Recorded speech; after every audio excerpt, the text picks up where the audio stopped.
देखिए last class में ये चीजें हम लोग इंजीनियरिंग मैकेनिक्स में पढ़ रहे थे, पैरेललोग्राम लॉ, एस या नो? पैरेललोग्राम लॉ सभी को याद है, जिसमें ये बताए थे कि रिजल्टेंट का जो वैल्यू होगा वो रूट अंडर आपका A square plus B square plus 2ab plus plus नहीं 2ab कॉस थीटा, जहां पे ए और बी क्या है, तो ये दो वेक्टर है, ए और बी जो है वो दो वेक्टर है। यहाँ पे स्क्रीन आप नहीं ए दिख बी रहा के है। जो स्क्रीन नहीं दिख रहा है, नो सर।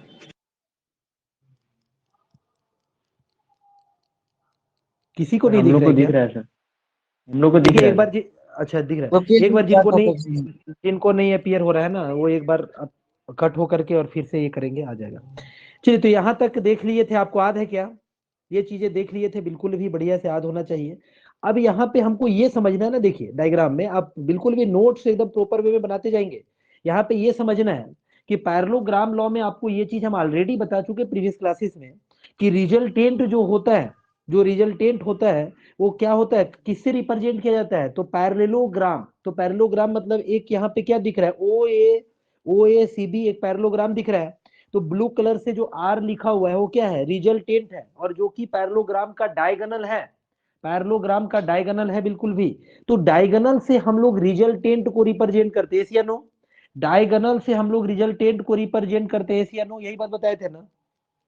यहाँ पे OC is your diagonal, OC is your diagonal, और वहीं पे आप देखिए आर वेक्टर लिखा हुआ है, रिजल्टेंट वेक्टर। तो वही रिजल्टेंट का वैल्यू जो है वो ऑलरेडी हम निकाले हैं कि रिजल्टेंट बराबर कितना होगा। देखिए रिजल्टेंट बराबर कितना होगा, तो ऑब्वियस है कि रिजल्टेंट बराबर आप कह सकते हैं ए वेक्टर प्लस बी वेक्टर, यही हुआ ना, ए वेक्टर प्लस बी वेक्टर हुआ रिजल्टेंट बराबर। आप यहाँ पे ट्राइंगल लॉ ऑफ एडिशन से भी आप देख सकते हैं, देखिए ऊपर में हम बताए हुए भी है, A vector plus B vector resultant बराबर होता है। तो रिजल्टेंट वेक्टर बराबर A vector plus B vector होगा, लेकिन ये एक वेक्टर है, सिर्फ मैग्नीट्यूड हम जानना चाहेंगे तो आर वेक्टर के बाहर में मोड लगाना पड़ेगा, यानी ए वेक्टर प्लस बी वेक्टर जो लिखा हुआ उसके बाहर मोड लगाना पड़ेगा। मोड लगाएंगे तो ओनली मैग्नीट्यूड को रिप्रेजेंट करेगा। तो ओनली मैग्नीट्यूड को रिप्रेजेंट करने के लिए हम यहाँ पे डेरिवेशन किए थे, और यहाँ से एक आर का वैल्यू निकाले, और आर कुछ और नहीं है, आर क्या है, तो मैग्नीट्यूड है, आर रिजल्टेंट है और मैग्नीट्यूड है, यस या नो?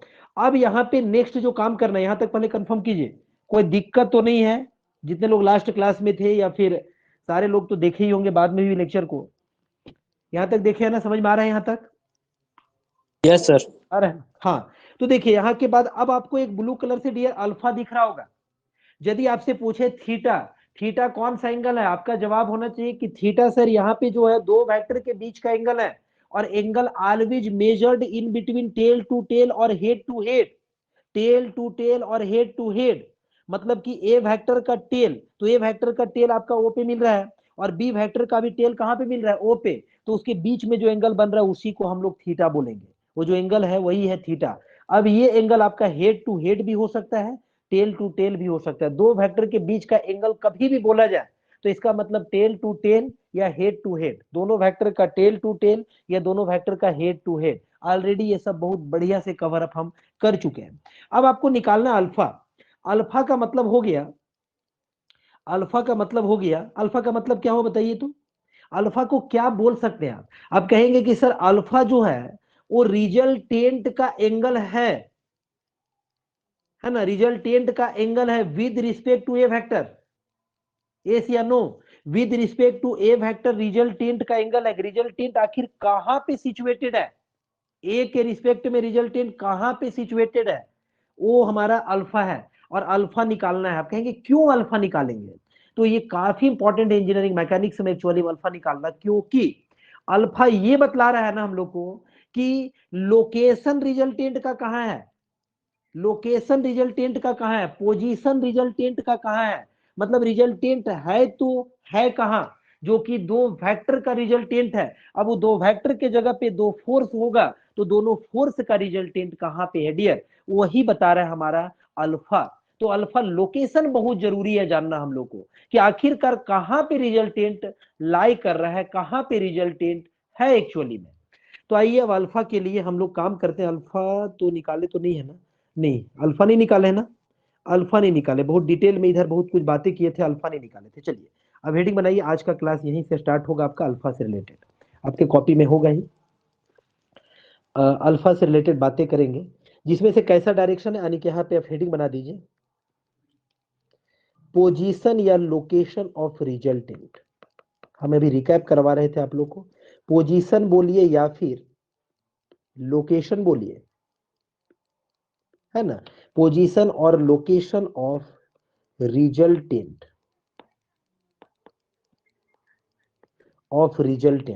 मतलब रिजल्टेंट का पोजीशन और लोकेशन कहां पे है उसके बारे में भी सोचेंगे। तो देखिए एक डायग्राम बना है, तो ऐसा ही है ना, ये ए वेक्टर है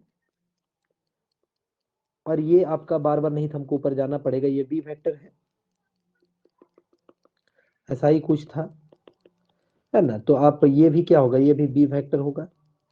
कहीं पे भी किसी को समझ में नहीं आया तो एकदम जरा भी हिचकिचाना नहीं है पूछने में, क्योंकि हम आप ही लोग के लिए हैं, तो अब जरा भी थोड़ा भी हिचकिचाहट नहीं रखना। ये है आर वेक्टर है, ये दोनों के बीच में जो एंगल है आप देख पा रहे हैं ऊपर में ही।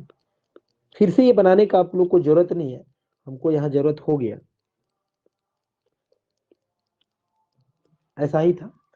अब ये अल्फा आपको निकालना है, तो अल्फा निकालने के लिए इसको एक्सटेंड किए हैं आगे की तरफ ऐसे डॉटेड लाइन, और ये बी वेक्टर को यहाँ से मिटाते हैं अभी थोड़ा, और फिर सी से जो है ना वो एक्सटेंडेड पे परपेंडिकुलर ड्रॉ किया है, और मान लीजिए इसका नाम दे दिए ए बी सी, इसका नाम दे दिए डी, सपोज कीजिए। ये तो आपका क्या था, ये बी वेक्टर है ना। डायग्राम कुछ इस तरीके से है, आपको दिख रहा है। अब हम लोग को जो निकालना है अल्फा निकालना, अल्फा कैसे निकालेंगे, तो अल्फा निकालने के लिए क्या करेंगे, इन ट्राइंगल पोजीशन का मतलब बस वही हुआ, रिजल्टेंट का पोजीशन का मतलब अल्फा निकालना है। तो in right angled triangle,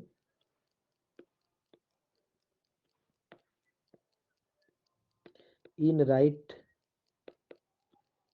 angled triangle, कौन सा ट्राइंगल में, तो ओ डी सी।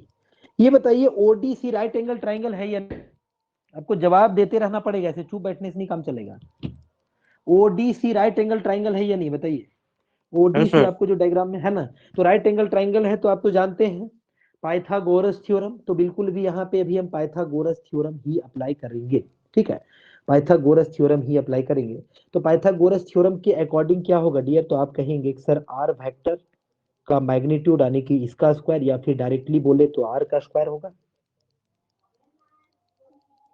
ठीक है। अच्छा अच्छा सॉरी, देखिए यहाँ पे तो ये वाला तो काम आपको कर चुके हैं ना, ये चीज तो हो चुका है ना, आर वाला तो निकाल दिए ना, नहीं रिजल्टेंट तो निकाल दिए। देखिए लोकेशन सिर्फ निकालना यानी कि अल्फा का वैल्यू, तो अल्फा निकालना है, तो आप इस ट्राइंगल में क्या लिख सकते हैं, tan अल्फा बराबर लिख सकते हैं क्या, वो चीज तो आपको कर ही चुके हैं पिछले क्लास में।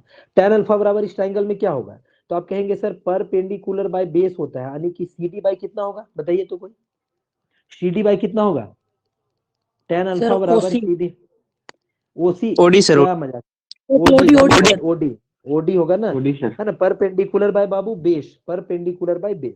आइए अब आगे बढ़ेंगे, CD का वैल्यू कितना होगा ये यहाँ पे लिखना पड़ेगा। तो CD का वैल्यू ना शायद पिछले क्लास में हम करवाए थे, ऊपर में है स्लाइड, हम ऊपर नहीं कर रहे बल्कि यहाँ बगल में निकाल दे रहे हैं। CD का वैल्यू कितना होगा, अब सोचिए ये वाला भी जो एंगल होगा ये भी थीटा होगा, जब यहाँ पे थीटा है तो ये भी एंगल थीटा होगा, क्योंकि बी वेक्टर के ही पैरेलल यहाँ वाला भी बी वेक्टर है ना, तो थीटा होगा। जब ये भी थीटा होगा तो आप यहाँ पे, ये काम हम पिछले क्लास में करवाए भी थे, इन ट्राइंगल यदि बात करेंगे ए सी डी, अब ध्यान से देखिएगा, इन ट्राइंगल ए सी डी, तो बताइए यदि, सॉरी टेन नहीं साइन, है ना, तो यहाँ पे यदि आप साइन थीटा बराबर लिखेंगे तो साइन थीटा बराबर कितना होगा बताइए तो, काफी लोग से जवाब चाहिए हमको, साइन थीटा बराबर कितना होगा, CD by AC, CD by कितना होगा AC, देखिए कोई एक आध लड़का जवाब दे रहा है, आप लोग भी सुने और आप लोग भी जवाब दें।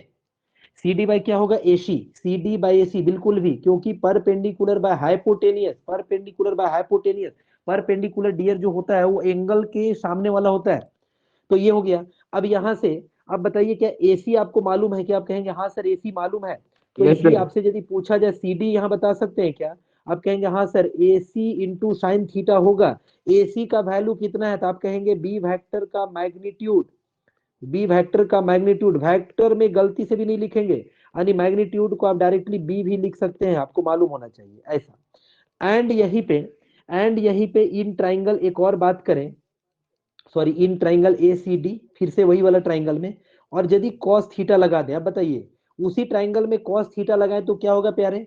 अब कहेंगे सर उसी ट्राइंगल में आप कॉस थीटा लगाएंगे तो बेस बाय हाइपोटेनियस होता है कोस, तो बेस होगा हमारा सर एडी और हाइपोटेनियस तो एसी ही होगा, तो यहां से एडी बराबर निकल जाएगा एसी कॉस थीटा। तो एसी का वैल्यू तो अभी आप देख ही रहे हैं, तो कितना हो जाएगा B cos theta, B cos theta AD बराबर होगा।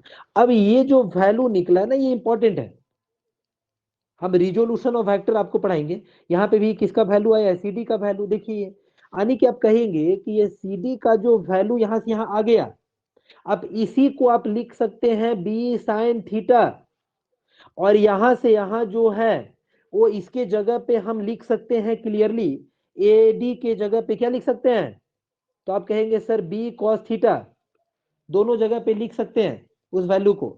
तो यहां से देखिए अब होने वाला क्या है, अब ध्यान से देखिए, अब इसके आगे क्या करेंगे, CD के जगह पे क्या लिख सकते हैं, तो आप कहेंगे सर आप तो बता दिए बी साइन थीटा लिख सकते हैं, है ना, और बी साइन थीटा हो गया।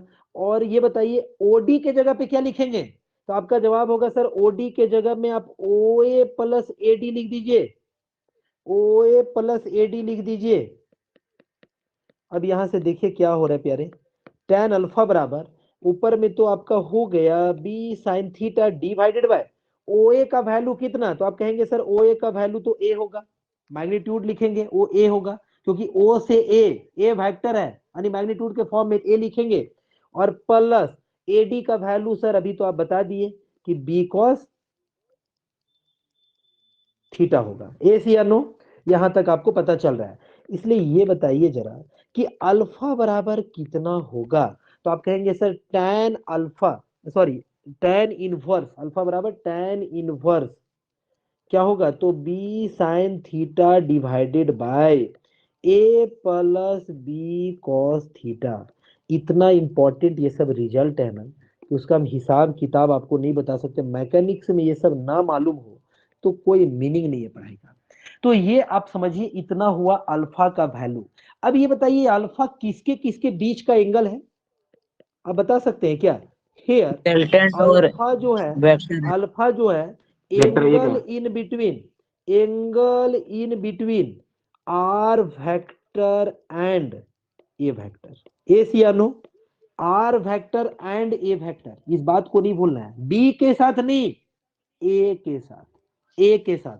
अब आपसे हम यदि पूछे बाबू, आपसे यदि पूछे सो एक हम और एंगल यदि यहां बात करें, सो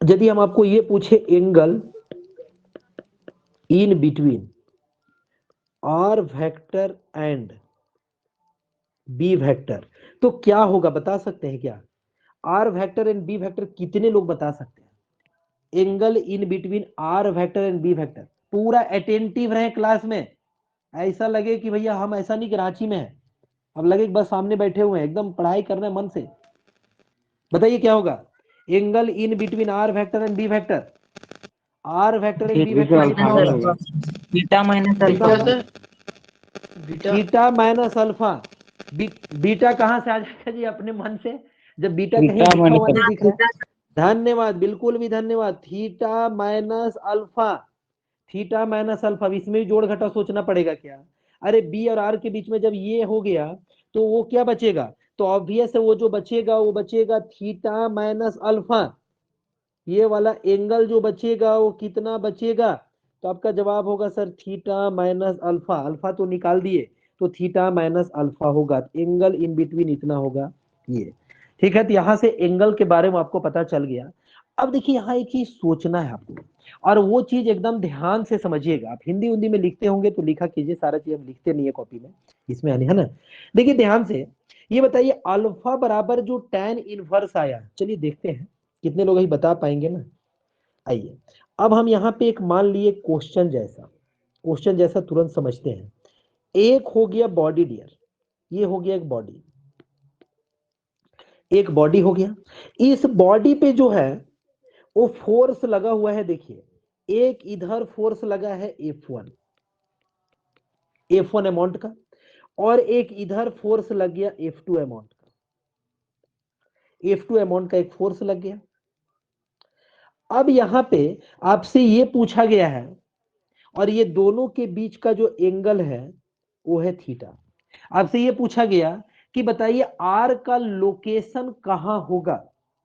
F1 से भी आप बता सकते हैं, F2 से भी आप बता सकते हैं। तो बता सकते हैं कि आप लोग बता सकते हैं क्या? तुरंत आप कहेंगे सर ऐसी कंडीशन में, अभी आप पढ़ा चुके हैं, यही तो कंडीशन था, सिर्फ F1 F2 के जगह A वेक्टर और B वेक्टर था। तो फोर्स भी तो सर हमारा वेक्टर क्वांटिटी है, फोर्स भी तो सर हमारा वेक्टर क्वांटिटी है, तो वो वेक्टर के लिए एप्लीकेबल होगा। यानी कि 100% यहां पे आप एक पैरेललोग्राम ड्रॉ कर सकते हैं। हम आपको ड्रॉ करके थोड़ा समझा रहे हैं, देखिए ऐसे कर सकते हैं क्या? आप कहेंगे सर इसका वैल्यू होगा F2 वेक्टर ही, और ये होगा हमारा F1 वेक्टर ही, उसके पैरेलल आप वेक्टर को शिफ्ट कर सकते हैं। तो रिजल्टेंट जो होगा वो डायगोनल जो होता है सर, वही रिजल्टेंट बतलाता है दोनों फोर्स का, और इसके बीच में यहाँ एक एंगल बनेगा अल्फा। तो आप पूछे यहाँ पे कि रिजल्टेंट का वैल्यू कितना, तो रिजल्टेंट बराबर कितना होगा डियर? आप तुरंत बोलेंगे, ये सब पिछले क्लास में पढ़ाए थे, F1 का स्क्वायर प्लस F2 का स्क्वायर प्लस क्या होगा? 2F1 F2 कॉस क्या होगा? थीटा होगा। दोनों 180 डिग्री। फोर्स के बीच का एंगल, दोनों फोर्स के बीच का एंगल ये हो गया। एंड यदि लोकेशन का बात किया जाएगा, तो लोकेशन का बात किया जाएगा, डायरेक्ट फॉर्मूला लर्न रखना है, tan इनवर्स। क्या लिखेंगे देखते हैं कितने लोग बता पाते, क्या लिखे हैं tan इनवर्स के बाद? हाँ बोलिए। बी साइन थीटा अपॉन में ए प्लस बी बी कॉस तो थीटा। बी तो यहाँ पे बी बोलिएगा क्या? यहाँ पे F1 F2 है तो ये इस टाइम हमें साइन बोलना है थीटा ना, F2 ए प्लस बी। क्या बोलेंगे? F2, धन्यवाद, F2 sign theta divided bye F1 plus F2 cos theta. ये आपको एक चीज याद करवाना है, जिसके साथ अल्फा लगा हुआ रहेगा, एकदम ध्यान से सुनिए और हिंदी में लिखना लिखिए, जिसके साथ अल्फा लगा हुआ रहेगा, ये शॉर्टकट है, जिसके साथ अल्फा लगा हुआ रहेगा वो वाला वैल्यू ऊपर में नहीं रहेगा। देख रहे हैं ऊपर में क्या है? F2 है, F1 के साथ अल्फा लगा हुआ है तो ऊपर में F2 लिखे हैं, F1 के साथ अल्फा लगा हुआ है तो ऊपर में F2 लिखे हैं। प्लीज चीजों को समझिए, ऊपर में तो साइन ही होगा और नीचे कॉस होगा, तो एक तो लॉजिक आप याद रख लीजिएगा, ऊपर साइन होगा नीचे कॉस होगा। तो F1 के साथ अल्फा लगा हुआ है तो F1 ऊपर में नहीं, F2 होगा, जो एक और बचेगा फोर्स वो होगा, यानी F2 साइन मतलब थीटा हो गया, और फिर नीचे में आपका ऑब्वियस है कि F1 होगा प्लस F2 के साथ ही कॉस होगा, जिसके साथ ऊपर साइन है उसी के साथ नीचे भी कॉस होगा। किसके साथ साइन और कॉस होगा? तो जिसके साथ अल्फा नहीं लगा हुआ है, जिसके साथ अल्फा नहीं लगा हुआ है। याद हो गया क्या? ये शॉर्टकट याद हो रहा है आप लोग को? शॉर्टकट याद हो रहा है? याद हो रहा है ना शॉर्टकट? चलिए तो शॉर्टकट याद हो रहा है तो हम तुरंत में यहाँ तक अभी लिखिए, एक मिनट हम थोड़ा PDF निकाल रहे हैं, मतलब क्वेश्चन अभी करवाएंगे न्यूमेरिकल। थोड़ा नीचे कर दीजिएगा तब। न्यूमेरिकल क्या क्या बोल रहे हैं? स्क्रीन क्या नीचे बोल? कर दीजिएगा फिर, अच्छा स्क्रीन स्क्रीन नीचे नीचे, कर। हाँ तुरंत हम थोड़ा PDF निकाल रहे हैं मोबाइल में, है ना? हाँ, और नीचे क्या है? ठीक है सर।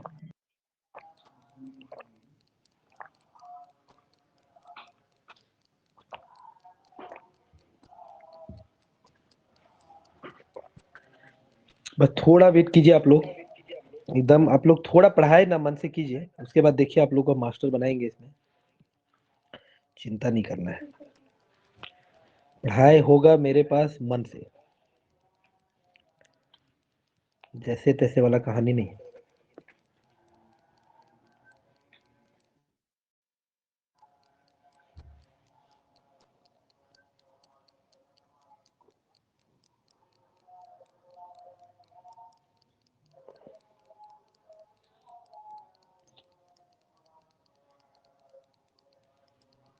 चलिए स्टार्ट करते हैं, अब इधर करते हैं स्टार्ट। अब चलिए न्यूमेरिकल, न्यूमेरिकल क्योंकि ये सब सब्जेक्ट जो दोनों है ना, ये सब न्यूमेरिकल जितना प्रैक्टिस करेंगे वो बढ़िया होगा आपके लिए, न्यूमेरिकल बहुत जरूरी है, वही तो पढ़ना ही है मैं। आइए न्यूमेरिकल लिखते हैं क्वेश्चन। क्वेश्चन है to forces of magnitude, to forces of magnitude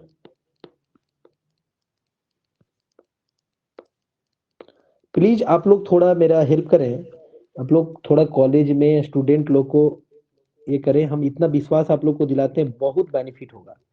जो भी जुड़ेगा ये 5-10 हजार 2 हजार उसके चक्कर में वो अपना लाइफ ना बर्बाद करे, वही ठीक। बहुत सही से आप लोग को हम करवाएंगे। बहुत ऐसे हैं यहाँ पे जो एकदम ठगने वाला भी काम कर रहे हैं, वो काम मेरे पास नहीं होगा, इतना भरोसा दिला रहे हैं। इसीलिए आप लोग के कॉलेजेस से मैक्सिमम मतलब सीनियर जो है वो जरूर, ज्यादातर कॉलेजेस के जरूर मैकेनिकल के पढ़ते हैं, जरूर कुछ ना कुछ पढ़ाया जाता है बढ़िया, तभी आखिरकार बच्चे पढ़ते होंगे। चलिए, two forces of magnitude 10 newton and 8 newton are acting at a point, एक पॉइंट पे एक्ट कर रहे हैं, है ना। If the angle between, if the angle between, if the angle between the two forces, the two forces is 60 degree, determine, आपको calculate करना है, कहने का मतलब determine the magnitude, determine the magnitude, और इस तरह का क्वेश्चन आपके एग्जाम में आएगा। Determine the magnitude of the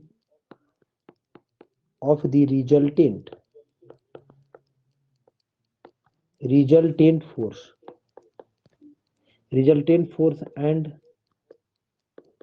also its position. अच्छा, इट्स पोजीशन का मतलब क्या होता है, किसका पोजीशन पूछा गया, and also its position, sir है ना, रिजल्टेंट का बाबू, with respect to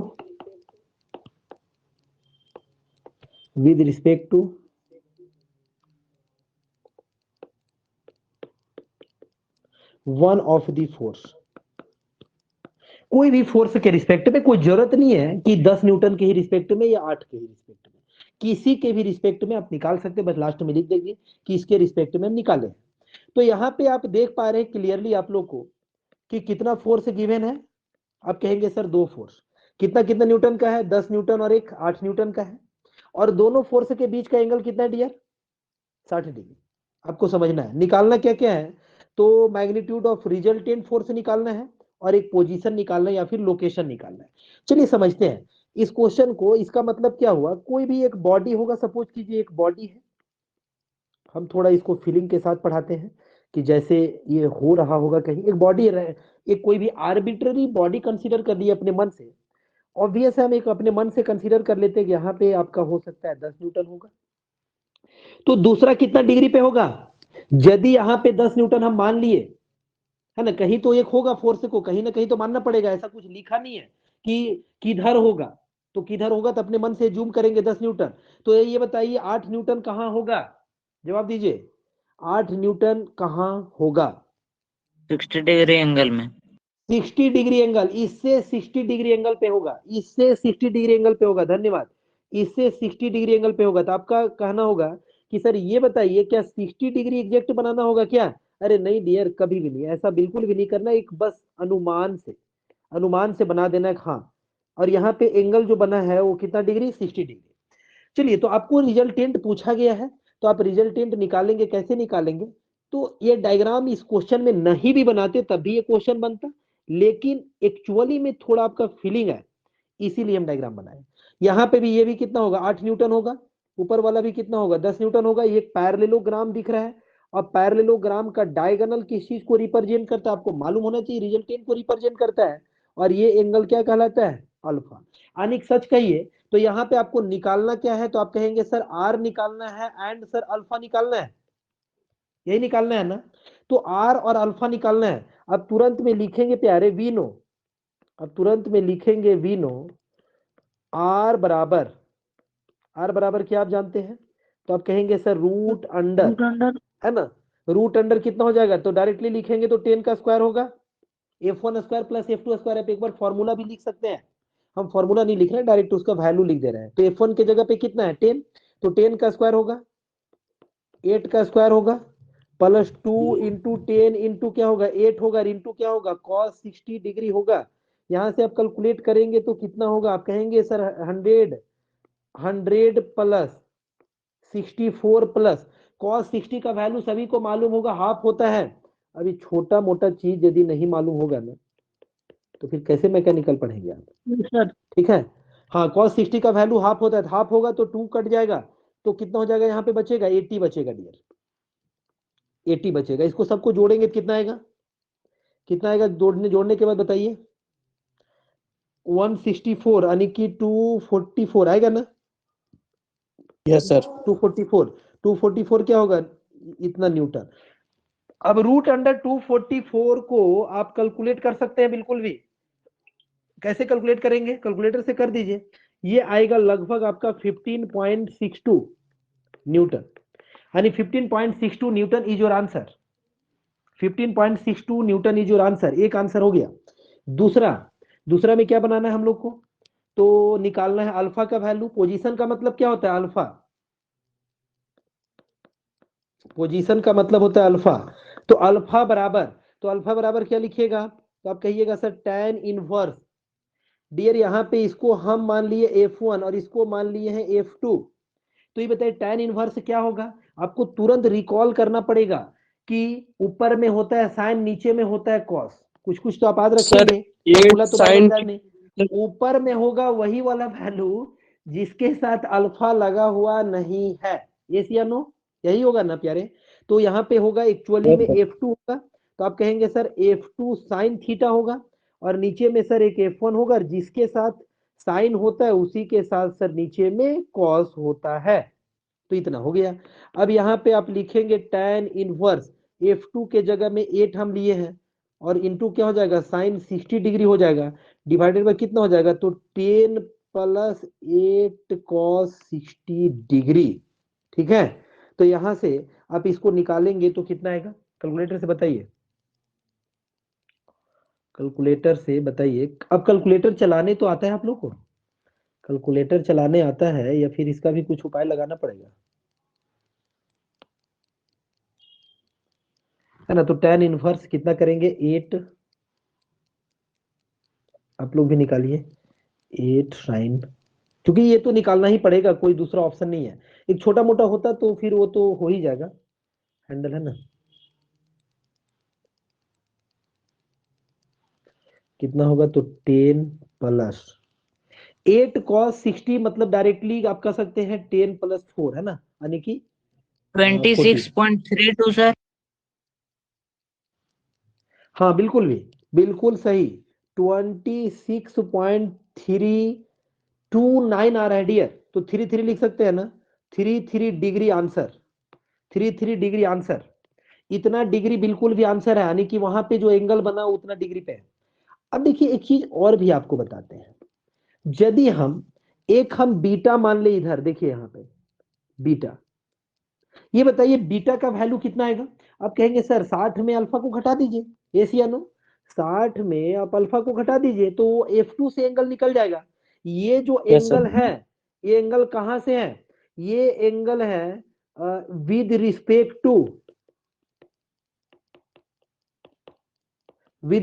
to dear क्या F1, यस या no, with respect to F1 है ना, F1 के रिस्पेक्ट में है। लेकिन यदि आपको एक बीटा निकालना हो जो कि विद रिस्पेक्ट टू क्या होगा, ये बीटा क्या होगा, तो आप इसको ऐसे भी बोल सकते हैं ना, एंगल बिटवीन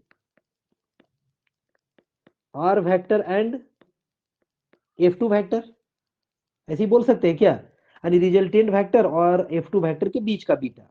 अब देखिए बीटा का तो वैल्यू एक तरीका हो गया कि थीटा माइनस अल्फा, ये बात आप समझ गए। थीटा का वैल्यू है 60 डिग्री, इसको घटा देंगे 26.33 डिग्री में, तो यहां से वैल्यू निकल करके तो आएगा, आएगा कि नहीं आएगा।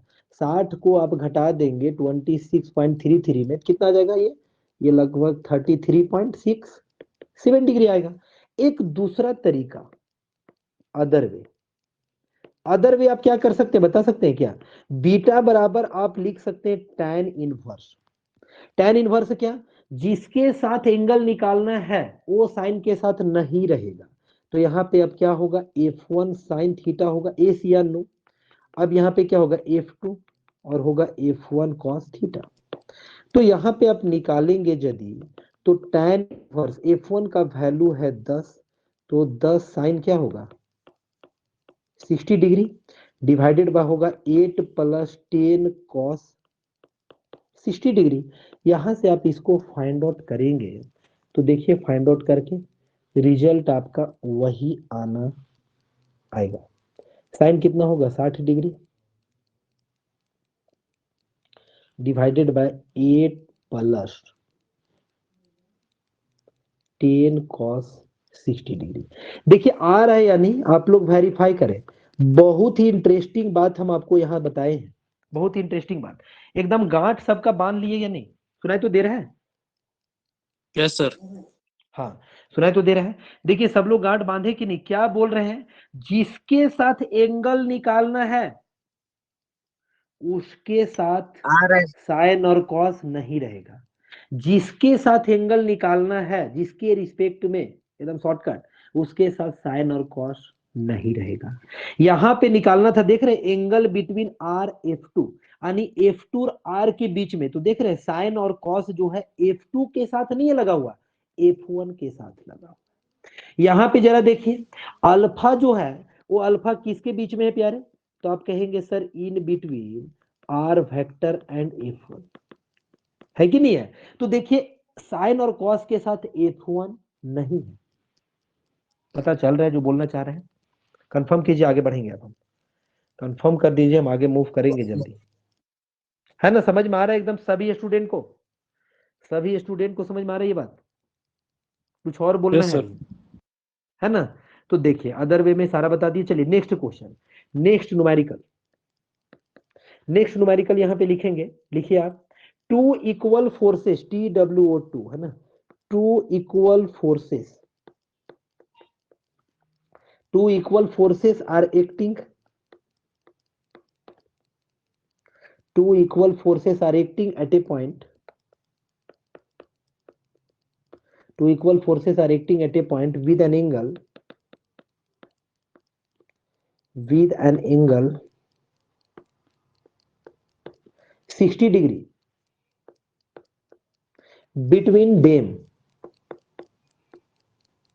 between them, ठीक है। if the resultant force is equal to,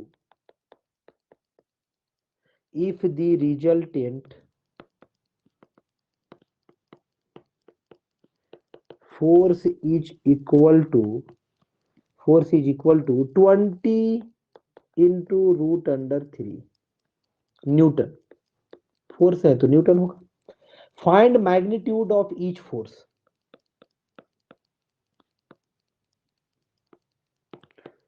find magnitude of each force. Question समझ में आ रहा है क्या? देखिए बहुत ज्यादा दिक्कत बहुत सारे स्टूडेंट को हम देखते हैं ऑफलाइन क्लास में, पहले तो दिक्कत ये आता है कि क्वेश्चन ही अंग्रेजी पढ़ के नहीं समझ में आता है।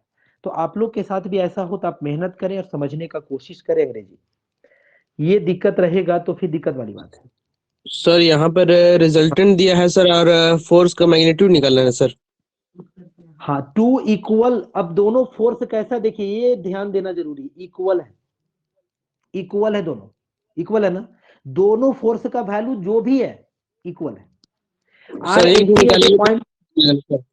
हाँ बिल्कुल एक ही निकालेंगे, दोनों जो बराबर है तो 60 डिग्री है, यानी कि सिंपली आप कहें तो एक फोर्स आपका मान के चलिए कि एफ है, ऐसे मान लिए, तो दूसरा भी फोर्स जो है वो एफ ही है कि नहीं है। और इसके बीच का एंगल कितना डिग्री दिया हुआ है, तो 60 डिग्री। किसी बॉडी पे ऐसा लग रहा है, किसी बॉडी पे ऐसा लग रहा है बिल्कुल भी, किसी भी बॉडी पे, कोई यहाँ पे बॉडी होगा प्यारे, कोई आर्बिट्ररी एक बॉडी होगा और इस बॉडी बॉडी के ऊपर इस तरह का फोर्स लगा रहे हैं आप, 10 न्यूटन हॉरिजॉन्टल डायरेक्शन में लगाए और एक और लड़का 10 न्यूटन लगाया, वो 60 डिग्री पे ऊपर से खींच रहा है, तो बॉडी के ऊपर नेट इफेक्ट कितना होगा, resultant is nothing but net effect on the body, resultant is nothing but net effect on the body. And position का मतलब हुआ where the resultant is situated, where the resultant is situated, ये position का मतलब हुआ। तो position मतलब alpha निकालना होता है, रिजल्टेंट मतलब तो आप समझते हैं। तो if the resultant force is equal to, resultant का वैल्यू इस क्वेश्चन में दिया हुआ है। इस क्वेश्चन में रिजल्टेंट का वैल्यू क्या है, छोटा सा क्वेश्चन है, दिया हुआ है। अब तुरंत में लिखेंगे वी नो। वी नो ये हम डायग्राम वगैरह समझाने के लिए बनाते हैं। वी नो रिजल्टेंट बराबर क्या होता है, तो आप कहेंगे सर रूट अंडर, है ना, f1 का स्क्वायर प्लस क्या f2 का स्क्वायर, 2f1 f2 और क्या होता है cos थीटा। तो यहाँ पे थीटा बराबर इतना है। हियर आप कह सकते हैं कि f1 और f2 जो है वो f के बराबर है, दोनों इक्वल है बिल्कुल भी। अब इसको आप ऐसे भी कर सकते हैं, r स्क्वायर बराबर, तो आप कहेंगे f1 square plus f2 square. अब f1 f2 क्या बार बार लिखना, जब दोनों बराबर है यानी कि ऐसे लिख सकते हैं। और फिर क्या 2f cos थीटा। यहां से आप r का स्क्वायर लिखेंगे तो 20√3 का स्क्वायर हो जाएगा। f का स्क्वायर लिखेंगे तो f square plus f square क्या हो जाएगा 2f स्क्वायर हो जाएगा। और यहां पे भी कितना हो जाएगा 2f स्क्वायर हो जाएगा। cos लिख देंगे 60 डिग्री। अब जानते हैं cos 60 डिग्री का वैल्यू वगैरह, तो कितना हो जाएगा 2f square plus 2f square into 1/2, 2 cut जाएगा। क्यों, क्योंकि cos 60 बराबर 1/2। और यहाँ पे कितना हो गया 20 इंटू 20 यानी कि कितना हो जाएगा 1200 हो जाएगा, होगा कि नहीं 1200। तो अब यहां से ये बाबू बताइए कि 1200 बराबर 2f square plus 1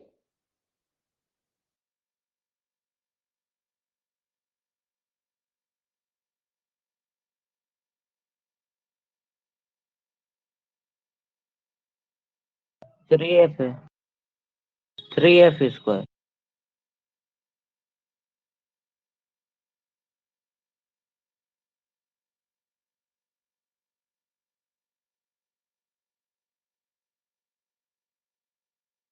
three of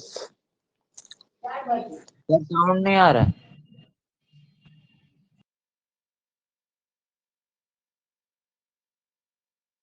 problem होगा इसीलिए सर नहीं आ रहा होगा।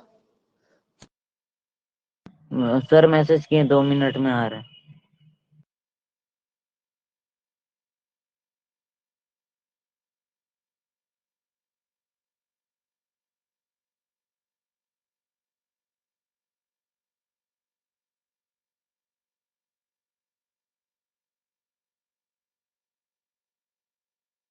राहुल है क्या, राहुल यहाँ? ज्वाइन तो है Rahul.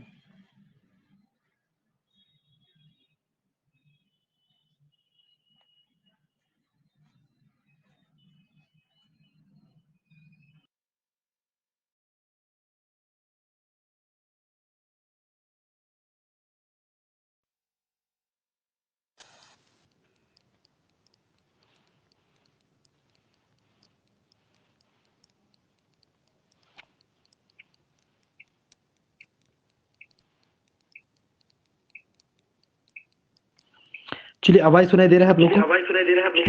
Yes sir, yes sir. देखिए कभी ऐसा हो जाता है ना, आप एकदम नहीं घबराइए, वो ना इंटरनेट से ही तो चलता है, कभी अचानक से चला जाता है। जियो एयरटेल फाइबर एक्चुअली में लगाओ, कभी चला जाता है। चलिए स्क्रीन तो विजुअल है सभी को? अच्छा हाँ निकाल भी लिए है।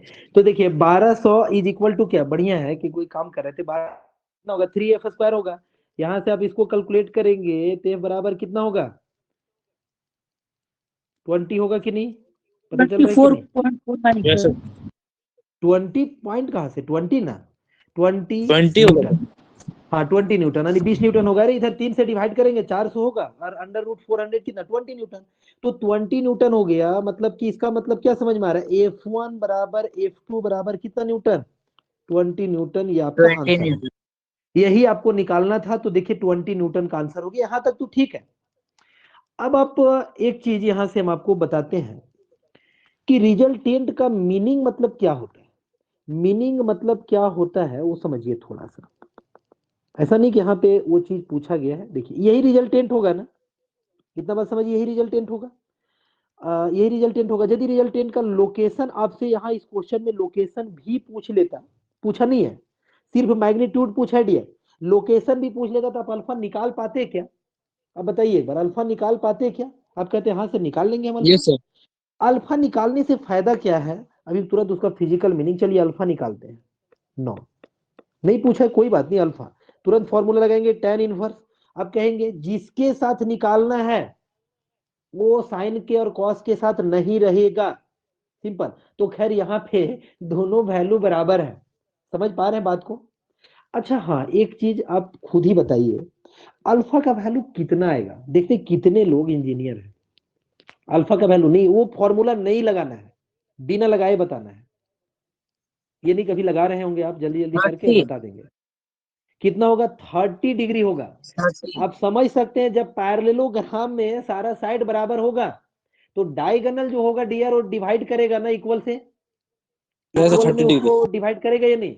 तो डायगोनल 30 डिवाइड करेगा बिल्कुल भी, क्योंकि बराबर है फोर्स, क्योंकि बराबर है force.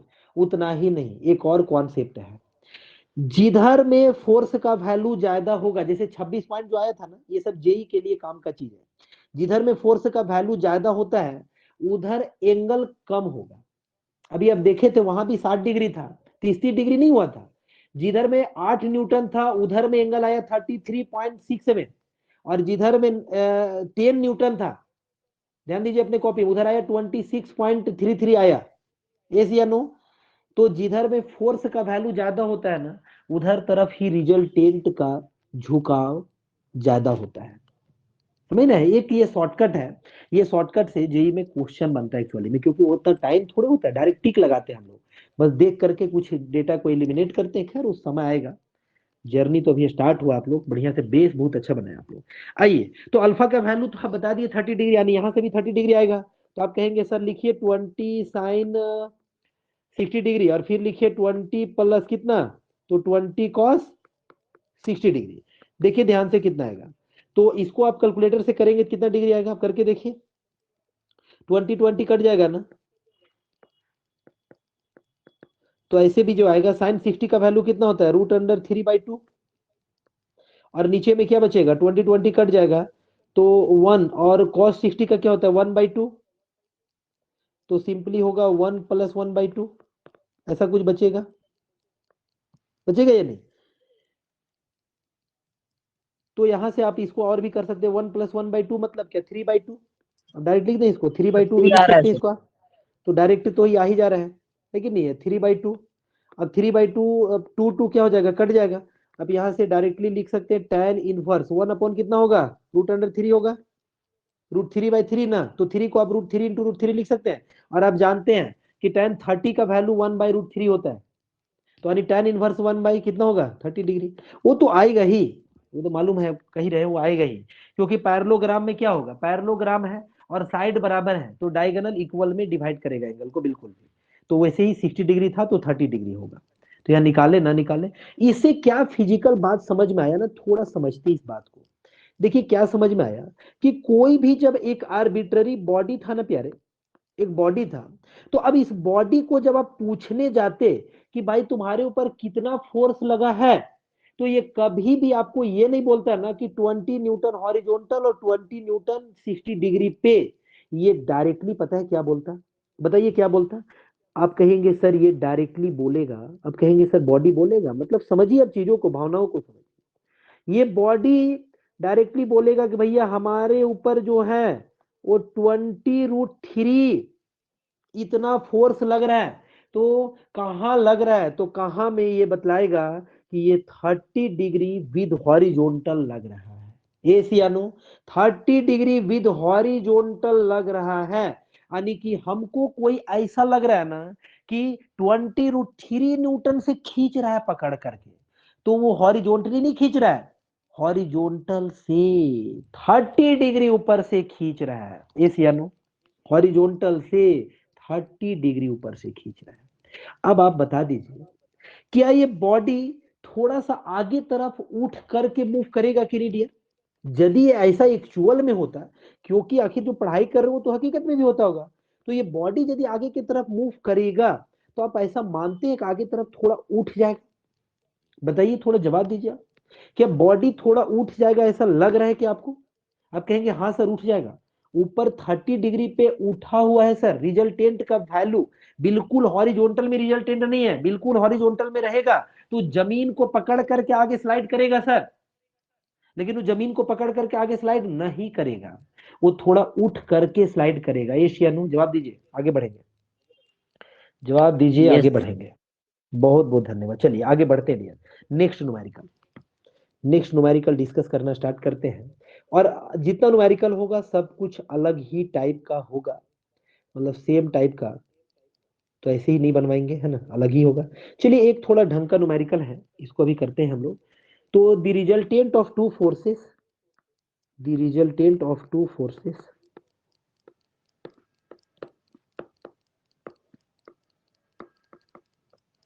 the resultant of two forces when they act at an angle, when they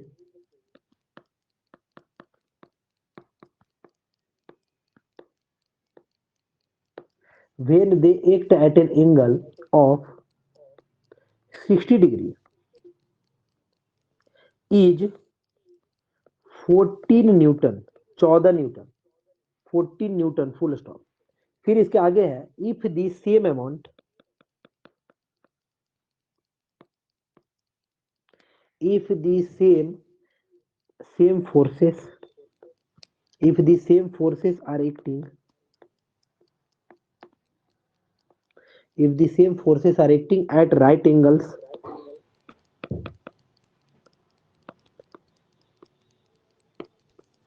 at right angles, their resultant,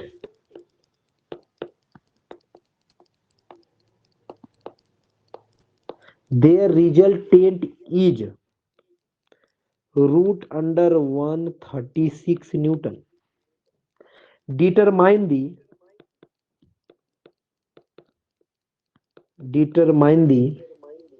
magnitude of two forces,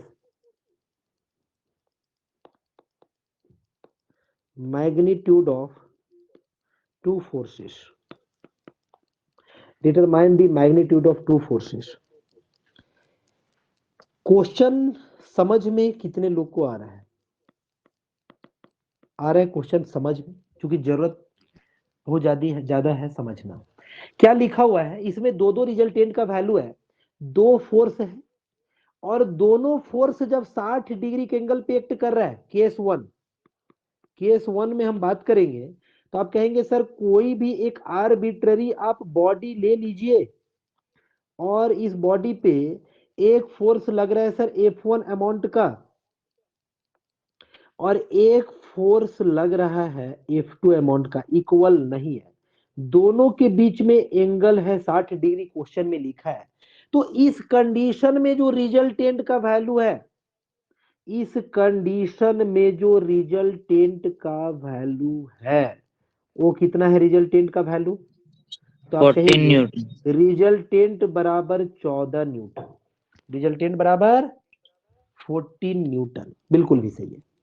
ये इतना बात दिया हुआ है पहला केस में।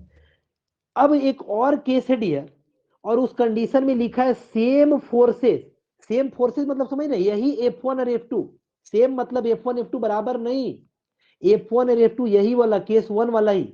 एक और केस में जब एक्ट कर रहा है उस टाइम 90 डिग्री पे है दोनों फोर्स, राइट एंगल्स पे है, तो वैसा में रिजल्टेंट का वैल्यू है root under 136 Newton.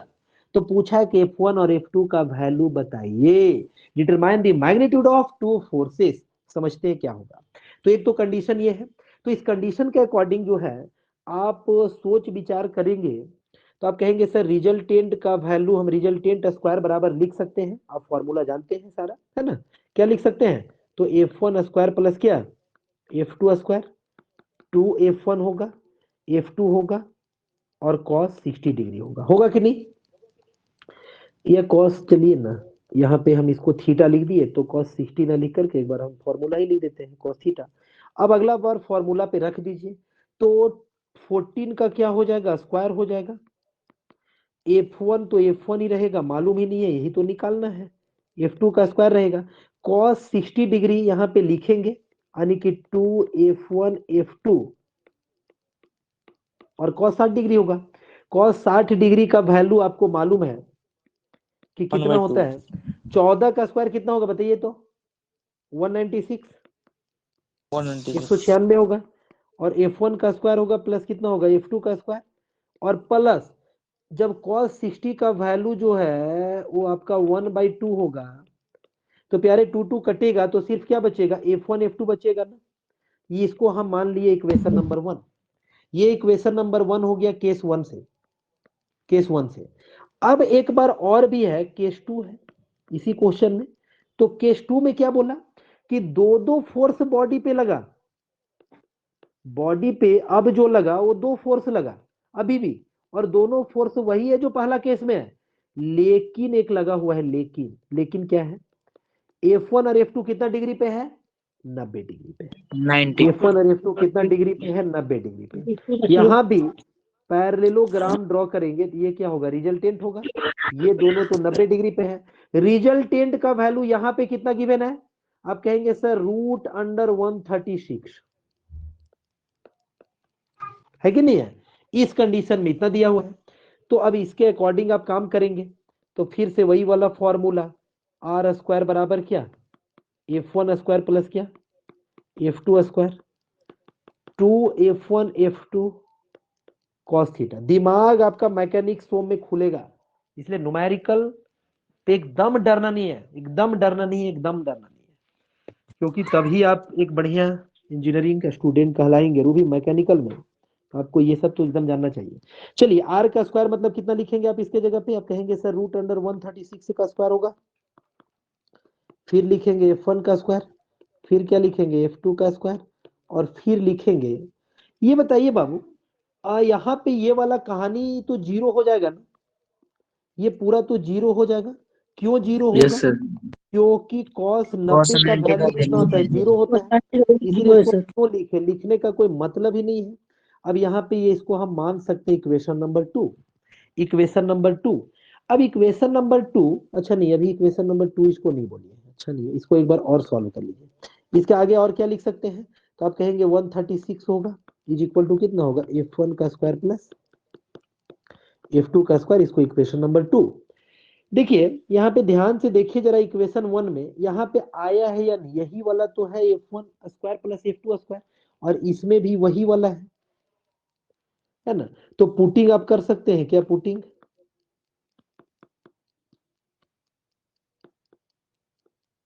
The value of equation 2 in equation 1। तो इक्वेशन 2 वाला वैल्यू जो है इक्वेशन 1 में जब आप पुट करेंगे तो बताइए क्या आएगा आप कहेंगे सर 196 बराबर आ जाएगा 136 प्लस हो जाएगा F1 F2 हो जाएगा। यहां से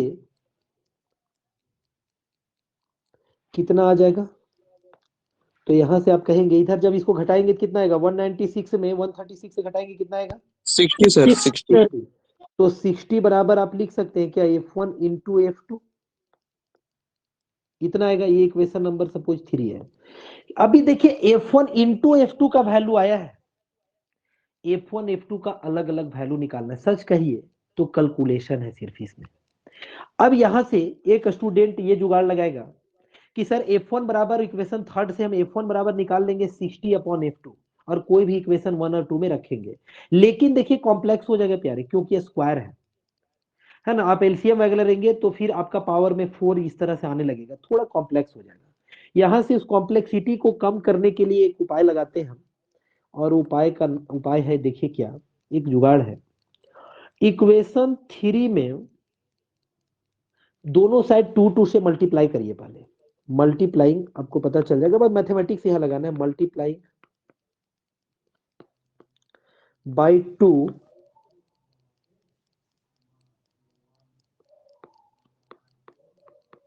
ऑन बोथ साइड्स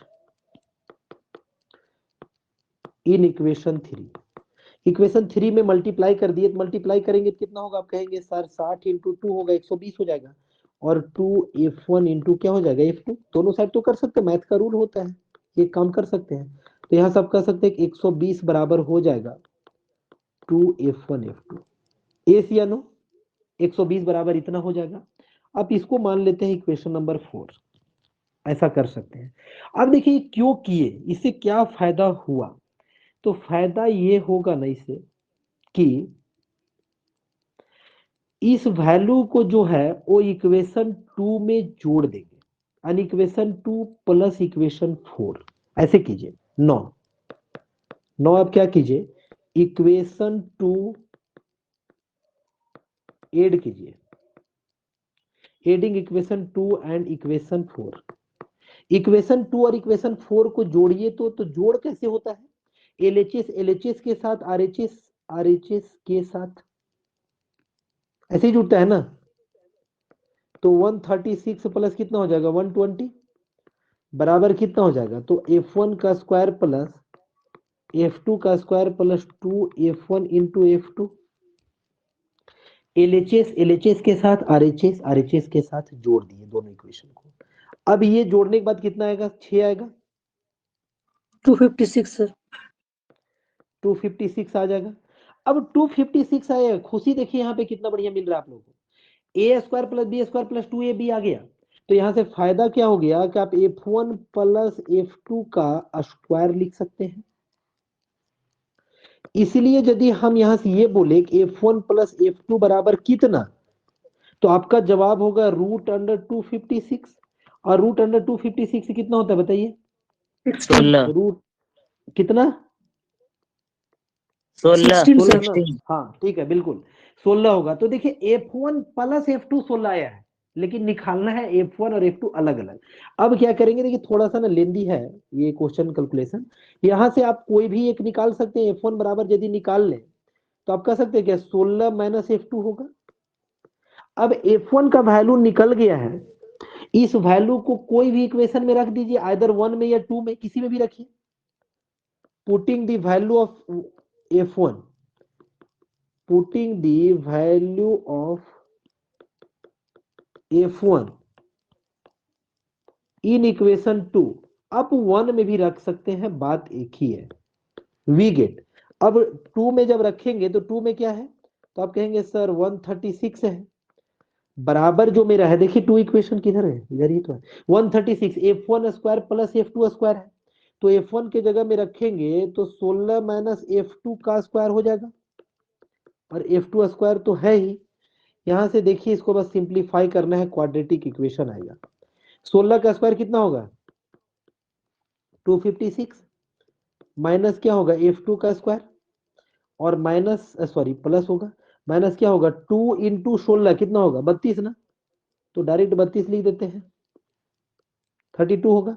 32 कितना होगा f2, और प्लस में कितना होगा f2 का स्क्वायर। ए सी या नो, कोई गड़बड़ तो नहीं, ठीक है, कहीं कैलकुलेशन मिस्टेक नहीं है, ठीक है। अब देखिए यहां से क्या कर सकते हैं, तो आप f2 f2 2f2 हो जाएगा, तो ऐसा लिख सकते हैं क्या 2f2 square, 2f2 square minus 32f2, और क्या लिख सकते हैं प्लस, प्लस कितना लिखेंगे 60 लिख सकते हैं क्या, बराबर 0। 136 इधर ला करके घटाएंगे तो कितना आएगा, अच्छा नहीं नहीं सॉरी 60 कैसे आएगा, कितना आएगा घटाने से 0, 120 सर। 120 आएगा है ना। अब यहां से इसको और क्या कर सकते हैं, तो 2 कॉमन ले लेंगे तो f2 का स्क्वायर, और माइनस कितना हो जाएगा 16 f2 हो जाएगा, और प्लस कितना हो जाएगा 60 हो जाएगा, बराबर कितना हो जाएगा 0। इतना आएगा, ये क्वाड्रेटिक इक्वेशन है, इस क्वाड्रेटिक इक्वेशन को बस सॉल्व कर देंगे। डायरेक्ट ये सब ना साइंटिफिक कैलकुलेटर में सॉल्व होता है, डायरेक्ट ये सब सॉल्व होता है। क्या करें हम आप लोग को बताने के लिए, अच्छा कभी ना स्क्रीन ये करके और हम छोटा छोटा वीडियो डाल देंगे, है ना, कैलकुलेटर साइंटिफिक चलाने के लिए एक ऐसा इक्वेशन को कैसे सॉल्व करेंगे, हम एक दिन डाल देंगे ये सब, ताकि स्टूडेंट आप लोग सीख पाएंगे। कैलकुलेटर में डायरेक्ट करेंगे पर छोड़िए, कैलकुलेटर में डायरेक्ट नहीं करेंगे तभी कैसे निकालेंगे। आपको याद है क्या रूट निकालने का फॉर्मूला, यदि ऐसा होता है equation x square plus B x plus C बराबर 0, डियर क्वाड्रेटिक इक्वेशन है, देन यहाँ पे आप रूट निकालने का फॉर्मूला जानते होंगे, एक्स बराबर क्या होता है, तो आप कहेंगे माइनस बी होता है सर, प्लस माइनस होता है, रूट अंडर होता है B square minus 4ac divided by 2a, ये सब भूलना 2a नहीं है। तो इस कंडीशन में इस तरीके से तो होता है। अब यहाँ पे बी वगैरह क्या है वो आपको यहाँ पे दिख रहा है, रिलेट कीजिए, है ना, किसके साथ क्या होता है। तो इस इक्वेशन में यदि हम आपसे पूछे बी कितना होगा तो आपका जवाब होना चाहिए -16 होगा। ए कितना होगा तो आपका जवाब होना चाहिए 1 होगा, स्क्वायर के साथ जो मल्टीप्लाई में रहता है वो होता है। सी कितना होगा तो आपका जवाब होना चाहिए 60 होगा। तो इस तरीके से आप सोचेंगे तो F2 बराबर कितना हो जाएगा उस इक्वेशन के अकॉर्डिंग। आप कहेंगे सर माइनस बी, तो minus minus of 16, minus minus of 16 होगा, फिर प्लस माइनस होगा, रूट अंडर होगा, -16 का स्क्वायर हो जाएगा, फिर -4 होगा, इंटू 1 होगा और इंटू 60 होगा, डिवाइडेड बाई 2 इंटू ए यानी 2 इंटू 1। यहां से कितना होगा 16 होगा, प्लस माइनस होगा, रूट अंडर होगा, 16 का स्क्वायर आपको मालूम है 256 होता है, माइनस होगा 240, ठीक, और डिवाइडेड बाई कितना होगा 2। तो यहां से बताइए कितना होगा 16 प्लस माइनस 256 में 240 घटाएंगे कितना आएगा, 16 आएगा क्या? 4 हो जाएगा, 4 हो जाएगा बाहर में, है ना, तो कितना होगा डायरेक्ट रूट से 4 होगा, डिवाइडेड बाई क्या 2। तो इस तरह से शो आप F2 का दो वैल्यू आएगा, F2 का जो वैल्यू आएगा एक आएगा प्लस वाला में, तो 16 प्लस 4 कितना होगा 20/2 यानी 10 होगा, 10, और एक और क्या आएगा डियर, 16 में 4 घटाएंगे वो लाएगा, तो 6, 16 में 4 घटाएंगे तो 12, तो यानी कितना आएगा 6 न्यूटन आएगा, इतना आएगा। तो यहां से ये बता दीजिए कि F1 बराबर कितना आएगा। आप कहेंगे कि सर F1 बराबर एक होगा 6 न्यूटन और एक होगा 10 न्यूटन, कॉम्बिनेशन में होगा एस या नो, यानी कि ये इसके साथ ये एक इसके साथ, यहाँ पे आप समझिएगा, क्योंकि F1 का वैल्यू ऊपर में ही देखे क्या था, तो F1 का वैल्यू देखिए किधर, यहाँ पे इधर है, यहाँ पे देखिए F1 बराबर कितना 16 माइनस F2 है कि नहीं है। तो अब 10 आया F2, तो 16 में 10 घटाएंगे तो 6 आएगा, यदि हमारा F2 6 आता तो 16 माइनस 6 तो 10 होता, यानी दो वैल्यू होगा, बिल्कुल भी दो वैल्यू होगा F2 का, और दोनों कंडीशन में बिल्कुल भी सेटिस्फाई करेगा। आप चेक भी कर सकते हैं। केस 1 में आपका रिजल्टेंट आया है, कितना दिया हुआ रिजल्टेंट, केस 1 में कितना दिया हुआ था रिजल्टेंट, केस 1 में कितना था 14 14 सर, तो केस 1 में 14 आप रख देंगे उस इक्वेशन में, तो ये वैल्यू को रखेंगे ना, एक बार 10 और 6 का कॉम्बिनेशन, और एक बार आप रखिए 6 और 10 का कॉम्बिनेशन, तो आपको ऑब्वियस है कि वहां से रिजल्टेंट जो गिवन है वो वैल्यू आएगा, यहाँ से कंफर्म हो जाएगा। हाँ, या आंसर मेरा 100% सही है, एस या नो, समझ में आ रहा है क्या। तो ये कहानी है इसका। ये क्वेश्चन में कुछ बताना है तो बोलिए, इधर हम कुछ भी नहीं किए हैं, सच कहिए तो केस 1 और केस 2 बहुत लोग शायद कर भी लिए होंगे या कर लेंगे वहां तक, इधर सिर्फ कैलकुलेशन करना है। कैलकुलेशन करने का कई तरीका होता है, लेकिन ये कैलकुलेशन सबसे आसान इसको कर सकते हैं, क्योंकि और सब जो आएगा ना वो कॉम्प्लेक्स होगा, पावर में 4 5 आ जाएगा, तो एक बायनोमियल से फिर सॉल्व होगा, चीजें और कॉम्प्लेक्स होगा। यहां तक इजिली ये सॉल्व हो जा रहा है, यहां तक आपको प्रॉब्लम नहीं आ रहा है।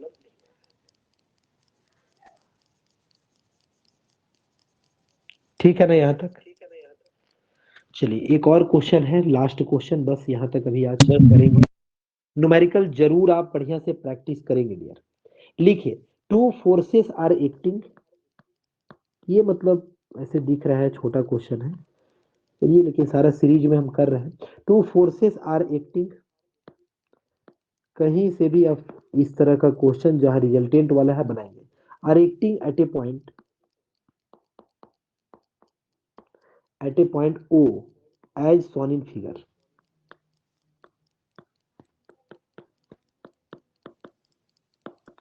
as shown in figure, figure अभी बना हुआ है, बहुत छोटा क्वेश्चन है, मतलब इस तरह का हम किए हैं, तो अभी 1 मिनट का टाइम देंगे, आप लोग से आंसर चाहते हैं। Determine the resultant, determine the resultant in magnitude and direction,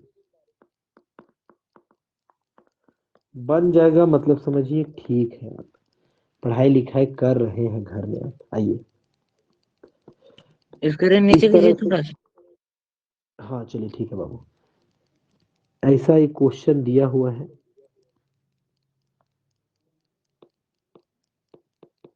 diagram बना हुआ है क्वेश्चन में।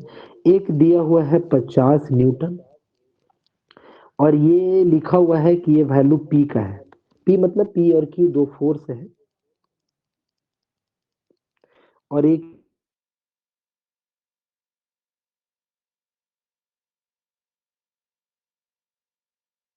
सर साउंड नहीं आ रहा।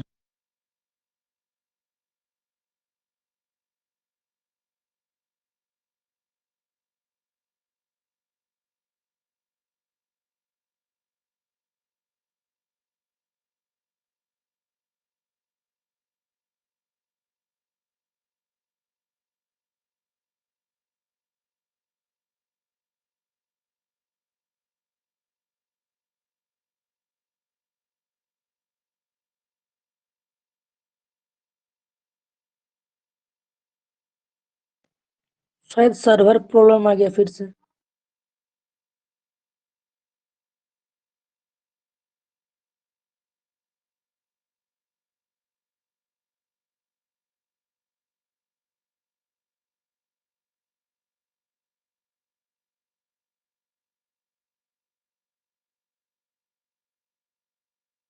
साउंड नहीं आ रहा।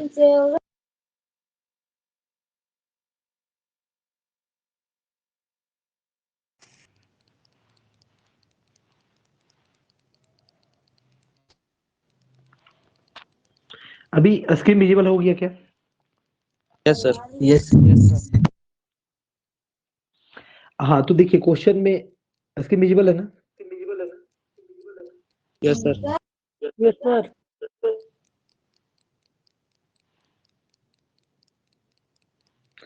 देखिए एक 50 न्यूटन दिया हुआ था, क्यू बराबर जो क्वेश्चन में गिवन है वो है 100 न्यूटन। इस तरह से गिवन है, ये दोनों के बीच का एंगल भी ये क्वेश्चन में लिखा हुआ है 30 डिग्री, ऐसा है। तो आपसे पूछा गया ना कि रिजल्टेंट का मैग्नीट्यूड और डायरेक्शन बताइए, रिजल्टेंट का मैग्नीट्यूड और डायरेक्शन। देखिए ये ना एक हॉरिजॉन्टल एक्सिस है, ये एक हॉरिजॉन्टल एक्सिस है। यहाँ पे क्वेश्चन में तो ऐसा लिखा हुआ नहीं, लेकिन हम ऐड कर दे रहे हैं। डायरेक्शन जो निकालना है ना, वो आपको निकालना है विद रिस्पेक्ट टू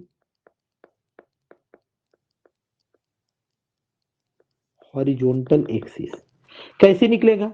आप कहेंगे सर बहुत जल्दी से निकल जाएगा, हमारा आर का वैल्यू तो तुरंत निकल जाएगा ना। क्या होता है फॉर्मूला? रूट अंडर करेंगे क्या, P square plus Q square plus बाबू 2pq, और कॉस कितना डिग्री लिखेंगे बताइए तो, देखते हैं क्या क्या बताते हैं। कॉस चलिए थीटा भी लिखेंगे, थीटा के जगह कितना डिग्री लिखेंगे? 15। थीटा के जगह कितना डिग्री लिखेंगे? एक 15 बोले हैं जो एकदम बिल्कुल गलत है। 45 30 मजा डिग्री। मजा नहीं आ रहा है फिर ऐसे, चलिए ठीक है अब हम सुधार कीजिए आप लोग। 30 डिग्री कोई बोल रहे हैं, बिल्कुल सही है, 30 डिग्री होगा प्यारे, सही बच्चों को हम पढ़ा रहे हैं। दो के बीच का एंगल, तो पी और क्यू के बीच का एंगल, ये 15 नहीं है, वो दोनों फोर्स के बीच का एंगल, वो एंगल होता है थीटा। तो 50 का स्क्वायर प्लस 100 का square plus 2 into 50 into 100 into होगा कॉस 30 डिग्री। ठीक, यहां से आप इसको सॉल्व करके आप देखिएगा, रूट अंडर आएगा ये वो 21160 बराबर होगा 145.46 न्यूटन आंसर। अब देख लेंगे कैलकुलेटर में, यहां तक तो दिक्कत नहीं है। अब आपको एक और निकालना है, क्या निकालना है तो अल्फा। चलिए डायरेक्शन मतलब अल्फा। अब अल्फा जो निकालेंगे वो क्या होता है फॉर्मूला tan इनवर्स अल्फा। अब यहाँ पे आपको क्या सोचना है बताइए तो, जवाब दीजिए तो, क्या सोचना पड़ता है यहाँ पे हम लोग को, क्या सोचना पड़ता है हम लोग को यहाँ पे, जवाब दीजिए कि किसके साथ निकाल रहे हैं, यही सोचना होता है वो ना, के साथ नहीं किसके होगा। साथ निकाल रहे हैं, सर ऊपर के साथ होगा किसके सर। साथ निकाल रहे हैं, वही हॉरिजॉन्टल तो के साथ। सोचना है। हॉरिजॉन्टल के साथ निकाल। लेकिन यहाँ पे है कि हॉरिजॉन्टल के साथ, तो ऐसा कुछ रिजल्टेंट हम बनाते, क्वेश्चन में छेड़छाड़ करते। तो क्वेश्चन ब्लैक से जो किए, रेड वाला क्वेश्चन में था, ब्लैक से जो किए ये अपने से यहाँ कर रहे हैं। अब यहाँ पे ये वाला एंगल को प्यारे मान लिया अल्फा, पहले के जैसा ही। तो ये बताइए अल्फा ये निकाल रहे हैं तो वही वाला एंगल निकाल रहे हैं, तो अल्फा निकालेंगे तो जिसके साथ अल्फा है वो साइन और कॉस के साथ नहीं होगा, याद है ना, जिसके साथ अल्फा वो साइन और कॉस के साथ नहीं होगा, ऊपर होता है साइन। तो ऊपर में क्या लिखेंगे हम, तो आप कहेंगे सर क्यू साइन, आप लिखिए सर थीटा, और नीचे लिखिए P plus Q cos theta. तो यहाँ पे लिखेंगे tan इनवर्स 100 लिखेंगे या नहीं बताइए जरा। 100 साइन कितना डिग्री, 30 डिग्री, डिवाइडेड बाय कितना लिखेंगे 50 प्लस 100 कॉस 30 डिग्री। यहां से जब अब इसको फाइंड आउट करेंगे, कैलकुलेटर से देखिए फाइंड आउट करिए आप, बताइए कितना आता है ये एंगल। देखिए ऊपर में तो आपका डायरेक्टली हो जाएगा कि ये tan इनवर्स आप लिख सकते हैं, साइन 30 का हाफ होता है तो हाफ 100 से कटेगा तो बचेगा 50, नीचे में क्या हो जाएगा 50 प्लस cos 60 का क्या होता है, सॉरी cos 30 का क्या होता है √3/2, तो 50 √3 होगा, इतना होगा ना।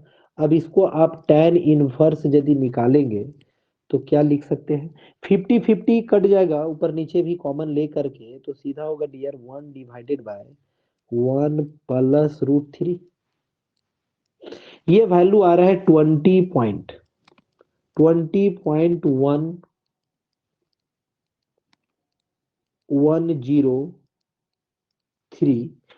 ही रखिए ना, दो ही नहीं तक, तो 20.10 डिग्री। लेकिन क्या 20.10 डिग्री आंसर है क्या, सही है क्या, ये आंसर है? No sir. आंसर ये होगा, तो आंसर क्या होगा, आंसर क्या करना, इसमें और क्या करना पड़ेगा बताइए।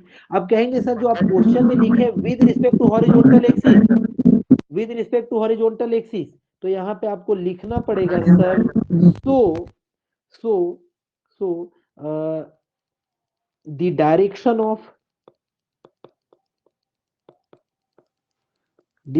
ऑफ किसका, resultant, the direction of resultant with respect to horizontal axis, with respect to horizontal axis प्यारे कितना होगा।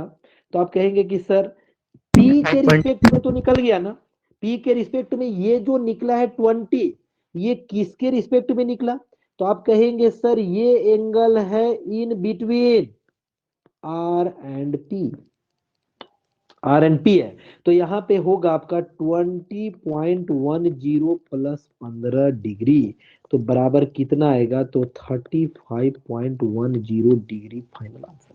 यस या नो, 35.10 जो है वो बिल्कुल क्वेश्चन के अकॉर्डिंग सर मेरा आंसर होगा, क्वेश्चन के अकॉर्डिंग सर मेरा आंसर होगा, सही ना बाबू, क्वेश्चन के अकॉर्डिंग सर मेरा आंसर होगा, कंफर्म कीजिए, क्वेश्चन के अकॉर्डिंग सर मेरा आंसर होगा। आज का क्लास आप लोग को कैसा लगा बताइए एक बार। अब जरूर सारे लोग जितने लोग कनेक्टेड है प्लीज खुद का फीडबैक दीजिए, एकदम जो लगे आपको, नहीं समझ में आया नहीं बोल दीजिए आप, कोई दिक्कत नहीं है, क्योंकि हम आपको 1000 बार बताएंगे और समझाएंगे।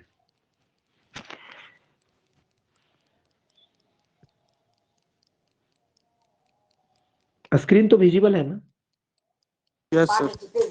हाँ, तो आज का क्लास कैसा लगा आप एक बार जवाब दीजिए सारे लोग थोड़ा प्लीज। अच्छा लगा सर।